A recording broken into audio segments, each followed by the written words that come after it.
So we want to give them that information and help them to know it will pass and that this will get better.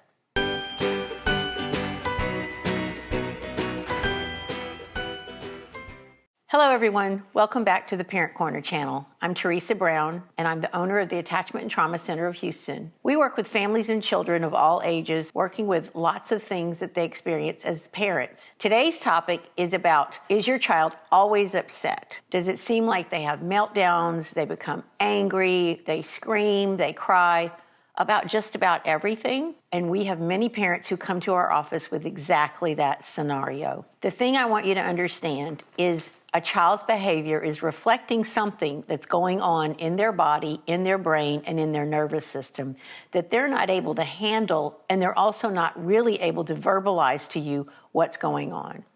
If your child becomes completely out of control when they hear the word no, if you ask them to turn off electronics and they cannot handle it, if you are trying to do a transition, you're trying to go and do something else, leave the home, transition to sleep or bath or dinner, and they just fall apart, there's more going on if that happens continuously.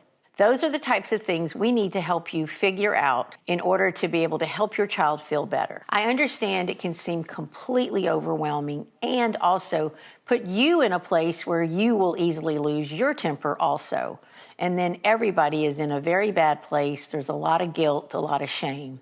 So we want to try to figure out what could be some of the things you're seeing. Sometimes behavior, when a child is easily upset and becomes very angry or sad, could be some signs that there are some more serious things going on. It doesn't always mean that, but you do want to check with your pediatrician, find out what they recommend, see a licensed play therapist, see someone who can help you understand what your child is going through. The behavior is trying to send you a message. Children don't choose to be upset all the time. They're trying to figure out how they can feel better. If your child responds to overstimulation, having been in a crowded place, a mall, a zoo, a place where there's a lot of sounds, a lot of action, a lot of things, it could be that there's something called sensory processing causing some challenges for them. Sensory processing is just like it sounds. It has to do with your senses.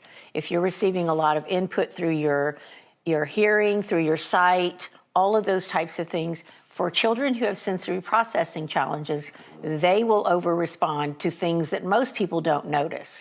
And there are people who can help you with that. We refer to people who are trained as neurodevelopmental occupational therapists. They can help with that, and they can do an evaluation to find out if your child does have some sensory processing challenges. Another aspect that a lot of parents aren't aware of is there is a description of a child called highly sensitive child. There are certain characteristics that children display and adults who are highly sensitive.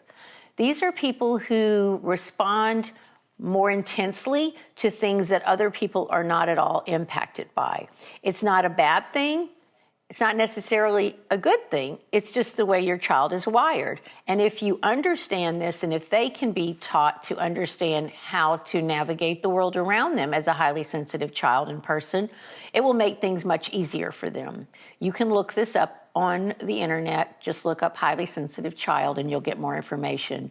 We are trained at our office to work with people who are highly sensitive. It does require more training to be able to do that. The other thing I always want to look at, if a child is not been behaving this way before, they had had an even temper, they were not easily upset, but now they are very upset about little things that before would not have caused any problem. You want to consider, is there something going on in their life you may not be aware of? Is something happening at school? Are they being bullied? Are they being left out of friend groups? Are they struggling academically and they haven't really talked about it? There is always a reason for a child who has not had this temperament before, and now they're displaying ways of not handling things, easily upset.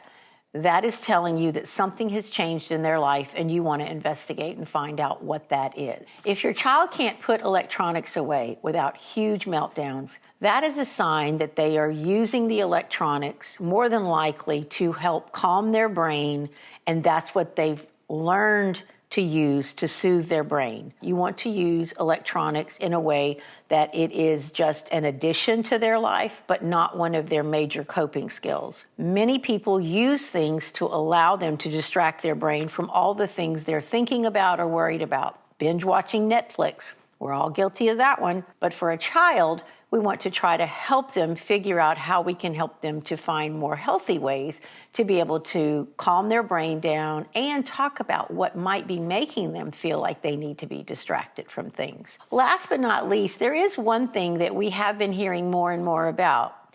In children ages 6 to 8, mainly 7 to 8, that's the main target age, we're starting to see some changes in behavior related to a surge in hormones. This is something prior to puberty. You may not necessarily see any physical signs on their body that they are moving toward puberty.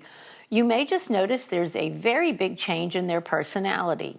They may start having trouble with friends. They may not be able to get along with people.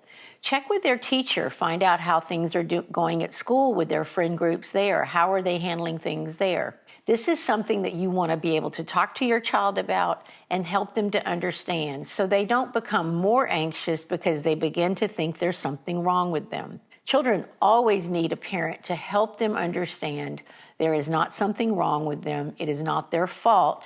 This may be just a normal change in the body that's happening for them. So we want to give them that information and help them to know it will pass and that this will get better. That's it for our tips today. If your child is a child who is very easily upset, has meltdowns, and maybe has had that since birth, talk to your pediatrician and reach out to a licensed play therapist, someone who's trained as a registered play therapist and has the training they need to understand what a child's play is telling them. Thanks for joining us. We'll see you next time.